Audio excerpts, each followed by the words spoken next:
পরিবহন ভাড়া বৃদ্ধির কারণে বাজারে অনেক পণ্যের দাম বাড়তি জানিয়ে বাণিজ্য প্রতিমন্ত্রী আহসানুল ইসলাম টিটু বলেছেন, বিভিন্ন রুটের ট্রাক ভাড়া নির্ধারণ করে দেওয়ার চেষ্টা করছে সরকার।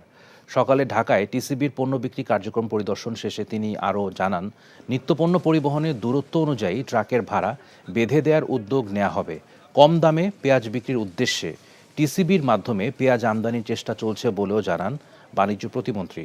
এছাড়া বাজারে চালের সংকট নেই জানিয়ে আহসানুল ইসলাম টিটু বলেন, চালের বাজারে সরকারের তদারকি জোরদার করা হচ্ছে।